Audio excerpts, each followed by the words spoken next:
Shalom anak-anak. Shalom Ibu. Shalom Bu. Baik, sebelum kita memulai pembelajaran kita, ada yang ingin membawakan kita dalam doa? Mari kita berdoa. Terima kasih Bapa, terima kasih Yesus buat berkat cinta kasih-Mu pada pagi hari Bapa. Kami dapat berkumpul kembali di kelas ini Bapa. Berkati kami Bapa dan berkati juga guru kami yang akan menyampaikan pembelajaran Bapa. Buka pintu pikiran kami Bapa. Terima kasih Bapa. Haleluya. Amin. Baik, sebelum kita memulai pembelajaran kita mengabsen dulu ya. Iya Ibu. Iya Bu. Israfani Girsang. Sagita. Hadir Ibu. Natasha. Hadir Bu. Baik, materi kita pada hari ini tentang berpacaran. Ada yang tahu apa itu arti dari pacaran? Punya laki-laki dah Bu, punya pacar Bu. Iya, yang lain? Dua orang asrama. Iya. Baik, Ibu akan menjelaskan apa itu arti dari berpacaran. Menurut Degnova dan Rich, berpacaran ialah menjalankan suatu hubungan di mana dua orang bertemu dan melakukan serangkaian aktivitas bersama agar dapat mengenal satu sama lain. Berpacaran merupakan proses perkenalan antara dua lawan jenis dengan harapan untuk menuju kehidupan pernikahan. Batas-batas berpacaran ialah tindakan remaja yang tidak melanggar norma dan iman Kristiani mengenai kesucian hidup dan menjaga tubuh sebagai bait Allah. Apakah pacaran ada unsur asmaranya? Di sini Ibu jelaskan mengacu pada pendapat para filsuf dan psikologi pada pelajaran sebelumnya. Asmara itu mempunyai dua pengertian, yaitu cinta kasih dan cinta birahi. Adapun tujuan dari berpacaran yaitu tujuan berpacaran di kalangan remaja adalah mendapatkan teman atau menceritakan masalah pribadi sebagai hiburan, sebagai tempat untuk berbagi, memahami karakter pacar sebelum memutuskan untuk serius, meningkatkan motivasi belajar, dan pembuktian diri cukup menarik. Alasan pemilihan pacar adalah sifat-sifat yang dimiliki pacar, persamaan sifat, kepandaian, daya tarik fisik, kekayaan, banyaknya teman yang tertarik pada pacar, dan latar belakang keluarga.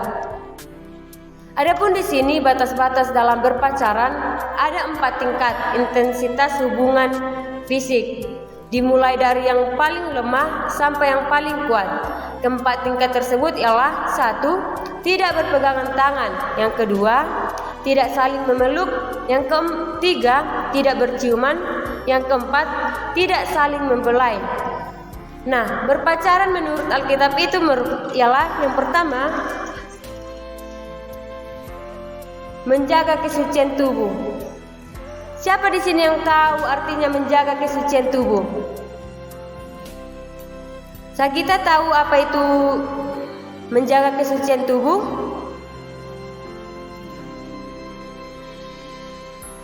Tidak ciuman Ibu. Iya. Padahal kan pada masa sekarang ini anak remaja itu sering melakukan hal-hal demikian, yaitu berciuman. Seperti tadi yang Ibu jelaskan, batas-batas dari berpacaran ada 4. Yang paling utama tadi dikatakan tidak berpegangan. Berarti berpegangan tangan itu pun merupakan larangan atau tidak sesuai dengan apa yang dituliskan di dalam Alkitab. Baru yang kedua, menaruh kasih di dalam Tuhan, sama-sama melayani dan menyenangkan hati Tuhan. Ada yang berpacaran yang melaksanakan dengan demikian?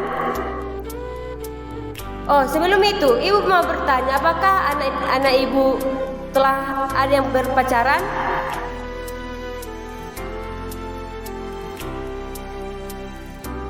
Tidak Bu. Ada Bu. Siapa itu yang bilang ada? Ayo Bu. Oh, Sesuai dari yang Ibu bacakan tadi, berpacaran menurut Alkitab. Apakah Sagita sama pacarnya telah menaruh kasih di dalam Tuhan seperti melakukan ibadah dalam berpacaran, melayani Tuhan? Apakah Sagita melakukan hal demikian? Nah, di sini kita diminta untuk berpacaran layaknya seorang Kristen, yang dimana kita dituntut untuk mengajak pacar kita itu untuk lebih mengenal Tuhan, untuk selalu melayani Tuhan, dan tidak menjadi pacaran yang dilarang oleh Tuhan, dilarang oleh Alkitab, tidak melanggar batasan-batasan yang telah ditentukan tadi. Yang ketiga, saling mendoakan. Apakah di sini anak-anak Ibu saling mendoakan? Nah, di sini dikatakan saling mendoakan, berarti kita diminta untuk mendoakan bagaimana baiknya jalannya proses berpacaran kita nanti. Apakah dia yang layak untuk kita jadikan suami kita atau dia yang kita layakkan jadi istri kita. Yang keempat, memberi motivasi yang positif. Di sini kita sebagai orang Kristen harus mampu memberikan motivasi-motivasi yang berupa yang positif, di mana kita menuntut pacar kita untuk jangan melakukan hal-hal yang dilarang oleh agama kita, seperti yang tadi dikatakan melakukan ciuman, sedangkan berpegangan tangan saja sudah dilarang, apalagi berciuman. Yang kelima, memiliki waktu bersama dengan Tuhan. Nah, seperti yang tadi dikatakan, menaruh kasih berarti kita harus memberikan waktu kita kepada Tuhan. Jangan cuma kita fokus kepada pacar kita, jadi kita lupa dengan prioritas utama kita, yaitu Tuhan. Kita di sini sebagai remaja Kristen atau orang muda Kristen diminta untuk walaupun kita memiliki pacar, kita harus mengutamakan Tuhan juga. Mengutamakan Tuhan, memprioritaskan Tuhan. Jangan kita menjadikan pacar kita prioritas utama kita, melainkan Tuhan menjadi prioritas utama kita, supaya apa yang kita kehendaki, apa yang kita rancang bersama pacar kita, demikian Tuhan berkati sehingga kita mampu menjadikannya teman hidup kita suatu saat nanti. Di dalam Roma 12 ayat 12 dikatakan, menekankan supaya kita tidak menjadi serupa dengan dunia, atau dengan kata lain, jangan berpacaran yang berorientasi pada keinginan daging yang membawa kepada dosa. Yang ini dimaksudkan, jangan kita menjadi berorientasi pada keinginan daging, yaitu keinginan untuk mencoba-coba gimana sih itu rasanya pacaran sambil ciuman. Gimana sih berpacaran yang lebih dewasa itu? Di dalam Roma ini kita diajak untuk jangan mau hidup di dalam keinginan daging, berpacaran dalam keinginan daging, berpacaran karena nafsu. Kita diminta di sini berpacaran sesuai dengan kaidah-kaidah kerohanian.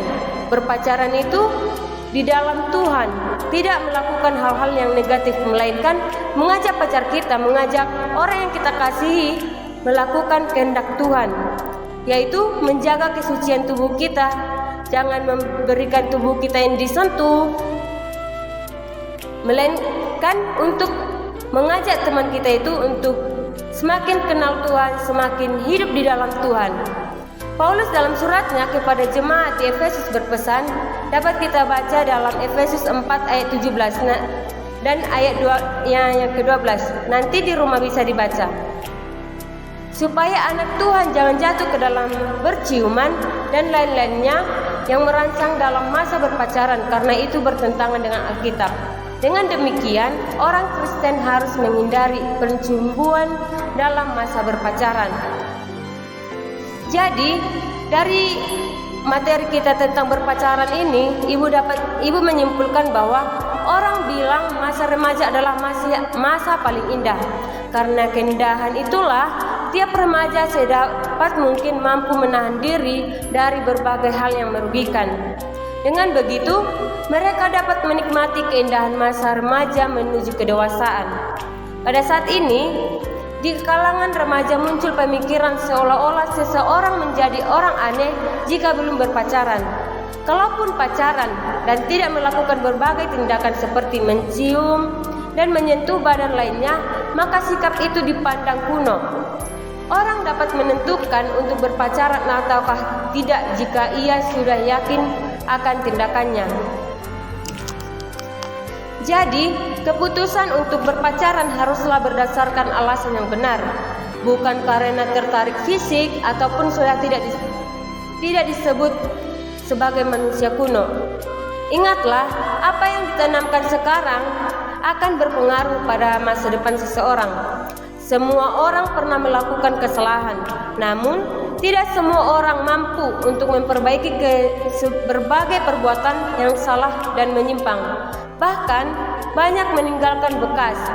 Oleh karena itu, lebih baik bagi kamu untuk mencegah diri tidak melakukan berbagai hal yang menyimpang sehingga masa muda kamu memiliki jejak yang baik dan patut ditiru oleh orang lain.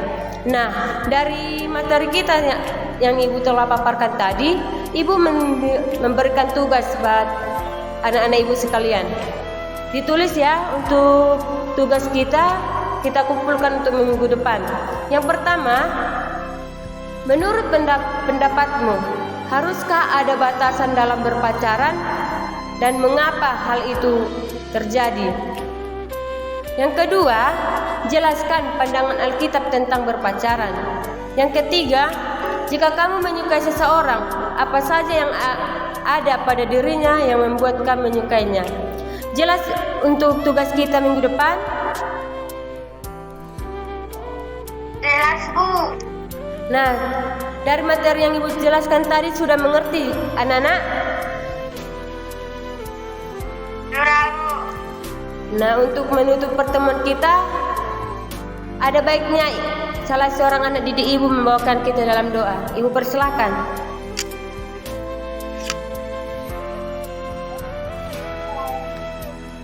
Mari kita berdoa.